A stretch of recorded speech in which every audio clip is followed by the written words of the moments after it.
Good evening guys, welcome back to my vlog. तो कैसे हैं आप सब लोग? होप कि सब बढ़िया हो। तो हमारी जर्नी तो हो चुकी है कंप्लीट। तो मैंने इसके रिगार्डिंग एक वीडियो डालने की सोची कि ऑल एक्सपेंसेस वगैरह कितना लगता है, कितने दिन लगते हैं, कौन सी बाइक बेटर है। तो मैंने कुछ पॉइंट नोट डाउन किए हैं, तो उस हिसाब से मैं आपको बताऊंगा जितना मेरा एक्सपीरियंस है।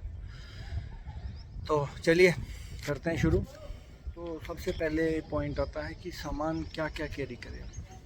तो दोस्तों मैं आपको बता दूं कि हमारी मेन और मेजर गलती यही कह दीजिए कि हमने सामान काफ़ी ज़्यादा कैरी कर लिया था, जो कि मेरे हिसाब से बहुत ही गलत डिसीजन था। हमने कैंपिंग के हिसाब से सामान ले गए थे, जिसकी कोई वहाँ नीड नहीं थी। एक दो बार लगा भी लिया था कैंप, पर वो मज़ा नहीं आया। जो मतलब कम लगेज में जो सामान हम जो कम लेके जाते हैं अपनी ज़रूरत के हिसाब से, जैसे मतलब एक दो कपड़े और दैट्स इट। तो इतना अगर आप कैरी करोगे तो बहुत ही बढ़िया आपका रोड ट्रिप रहेगा। तो सबसे पहले तो मैं बता दूं कि हमारा सारा बजट ही उसने सामान ने उल्ट पुल्ट कर दिया। मेरा बजट था अराउंड 25 to 30,000 के अराउंड बजट था, सामान वगैरह सब इंक्लूड करके। सब जो पहले मेरा आया था इतना 25 अराउंड आया था जब मैं बुलेट पे गया था। तो सामान हमारा आ गया था तकरीबन 23,000 का। तो सबसे बड़ी गलती हमारी यही कि हम सामान बहुत ज़्यादा कैरी कर लिया हमने। एक तो हमारे पास वैसे ही 100cc बाइक था और हमने सामान ऊपर से उतना ही कैरी कर लिया, तो हमें उतारने में और चढ़ाने में मतलब एक एक डेढ़ घंटा लग जाता था। मतलब तो बहुत मुश्किल होती थी। उस हिसाब से कई बार तो हमने पूरी रात राइड करी कि सामान उतारना ना पड़े और हमें दोबारा चढ़ाना ना पड़े। तो समझ सकते हो आप। और सेकंड पॉइंट इसमें आता है कि पेट्रोल कितना लगता है। तो दोस्तों हर एक बाइक का अलग माइलेज है। मुझे माइलेज मिला था स्प्लेंडर से, जो कि था 45 का। 45 के माइलेज के अकॉर्डिंग मेरा पड़ा था अराउंड 2.5 रुपीज़ पर किलोमीटर के हिसाब से। तो ऑलमोस्ट 2700 किलोमीटर हमने ट्रैवल किया। तो जिसका आप कैलकुलेट कर लीजिए कितना आया।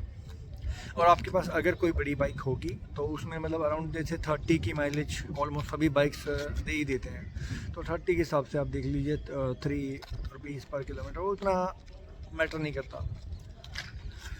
तो चलिए थर्ड पॉइंट है बाइक का आ गया। तो बाइक का वही होता है ना कि मतलब आप 100cc पे भी जा सकते हो और 500cc पे भी, तो वो कोई मैटर नहीं करता। हाँ इतना है जो कि आप बुलेट पे है, जैसे 500cc है या 350 है, तो वही सेम आप journey around 8 to 9 days 7 to 8 days में आप कवर कर लोगे।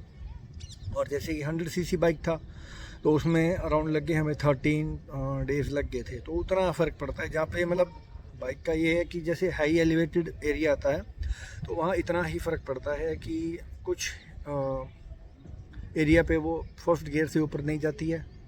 जहाँ पे बुलेट सेकंड में क्रॉस कर लेता है वहाँ पे हमें फर्स्ट गियर में भी फुल एक्सलेट करके अराउंड 20 के करीब, 20 से ऊपर बाइक नहीं जा रही थी। तो एक ये कारण होता है बाइक चूज़ करने का। हमने तो चलो वैसे भी किया हुआ था पहले, तो इस बार था कि बस जाना है तो स्प्लेंडर पे ही जाना है, इसी वजह से हमने स्प्लेंडर चूज़ किया, बाकी कोई और रीज़न नहीं था। कुछ लोग बोलते हैं कि मतलब खर्चा कम बैठता होगा इसमें, तो ये कोई बात नहीं है। क्योंकि अगर आप वैसे देख के चलिए कि अगर हमें 2.5 रुपये भी किलोमीटर पड़ रहा है बाइक और बाकी बाइक पड़ रहा है 3-3.5 तो उसमें हमारा 8 दिन लगेगा, 7 to 8 डेज़। और स्प्लेंडर में हमें लगे 12 to 13 डेज़। तो हमारा वैसे भी होटल एक्सपेंसेस आ गया था, वो कोई मैटर नहीं करता। उसके बाद पॉइंट आता है हमारा यहाँ बैग्स वगैरह और जो सामान है। तो वैसे तो आजकल ऑनलाइन काफ़ी बैग्स वगैरह मिलते ही हैं, वेटोरी के आ गए और ये गॉल्स के और काफ़ी ब्रांड्स हैं, अच्छे अच्छे ब्रांड्स हैं। तो मैंने तो वही सीधी बात अपने तो करवा लिया था यहाँ लोकल शॉप से रेडी। तकरीबन मुझे पड़ा था 3300 में।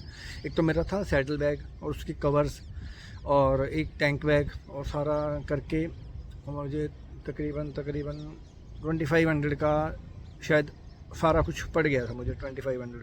और वैसे देखें तो 4500 से अच्छे बैग्स वगैरह वेटोरी के और वो शुरू हो जाते हैं। तो वो अपना हिसाब से है अभी, मतलब आप अगर हर बार कुछ ऐसा राइड करते हो एडवेंचर, तो आपको डेफिनेटली हर साल जो ट्रैवल करते हैं उनके लिए तो आपको बनवाने पड़ेंगे, लेने ही पड़ेंगे अच्छे बैग्स। तो मेरा कोई ऐसा तो हाँ नहीं कि मुझे हर बार जाना है, देखते हैं कि जाया भी जाए और ना भी जाया जा सके, तो उस हिसाब से मैंने तो बैग्स वगैरह बनवा लिए थे, तो वो उस हिसाब से मेरा खर्चा लग गया था। प्रेपरेशन, नेक्स्ट पॉइंट आता है प्रेपरेशन का। तो प्रेपरेशन में ये है कि हमें मतलब उस हिसाब से सारा सामान हमारे पास होना चाहिए, जैसे कि मेडिसिन वगैरह और सारी प्रेपरेशन सामान। ऐसा है कि वहाँ किलोमीटर्स मतलब 200-300 किलोमीटर तक कोई बंदा नहीं है, ना ही बंदे की ज़ात है, घास फूस तक भी नहीं है। तो प्रेपरेशन आप फुल्ली प्रिपेयर होके ही चलें कि एक्स्ट्रा है। अब ऐसे है कि मेडिसिन का है, ऐसे एक पेन किलर ले लिया और ऐसे चलो भी हाँ कोई नहीं, कोई दिक्कत नहीं है, तो आप ऐसी गलती बिल्कुल ना करें। क्यों? मेडिसिन का ये है कि वहाँ अगर आपको थोड़ी सी भी प्रॉब्लम आ गई तो आपको कोई संभालने वाला नहीं है, तो एक्स्ट्रा मेडिसिन आप कैरी करके ही चलें। तो मेरा मेडिसिन का कॉस्ट जो आया था वो अराउंड 1200 और 1300 के समथिंग आया था। अब आप बोलोगे कि मैं इतना क्या कुछ था, तो इसमें डायमॉक्स की टैबलेट थी और जैसे कि अपसेट स्टमक की, तो थोड़ा बहुत करते करते मेरे को डेटॉल वगैरह और फर्स्ट एड किट वगैरह करते करते इतना पड़ गया था। और जो नेक्स्ट आता है वो आता है रूट का। तो हम जैसे पंजाब से हैं, तो इधर हमारे रूट ये पड़ता है कि फ़िरोज़पुर होके इधर बॉर्डर फाजिलका और फ़िरोज़पुर और पठानकोट, जम्मू और इसका कारगिल और लेह। तो जाते वक्त तो यही रूट सभी राइडर्स, चाहे वो दिल्ली से हो या कहीं और से, यही रूट फॉलो करते हैं। और उसके बाद एक्चुअली हमने जाना था किलार किश्तवाड़, तो हमने वहाँ से पठानकोट से हमने कुछ अलग रास्ता लिया था डलहौजी की तरफ, जो किलार किश्तवाड़ जाता था। वो भी हमारा बहुत ही गलत डिसीजन था। ऐसा हुआ कि रात को वहाँ कुछ भी नहीं था, रोड भी नहीं थी, तो हम फंस गए थे। रात को 2 बजे हम एक ढाबे पे रुके थे और सुबह हमें उन्होंने गाइड किया, तो हम वापस पठानकोट की तरफ निकले और फिर वहाँ से पठानकोट होते हुए हम जम्मू और इधर निकल गए। तो किश्तवाड़ का हो गया कैंसिल। तो और आते वक्त रूट जो था वो हमारा था मनाली, थ्रू मनाली। तो अब इसमें 1-2 रास्ते और भी हैं, वो मैंने ज़्यादा डिस्कस, जो था रोड इतना प्रिपेयर नहीं था, तो इस हिसाब से हमारा काफ़ी रूट जो कि है अवॉइड करना पड़ा हमें। जैसे पेंगोंग लेक और काफ़ी रूट थे जो हमें अवॉइड करने पड़े।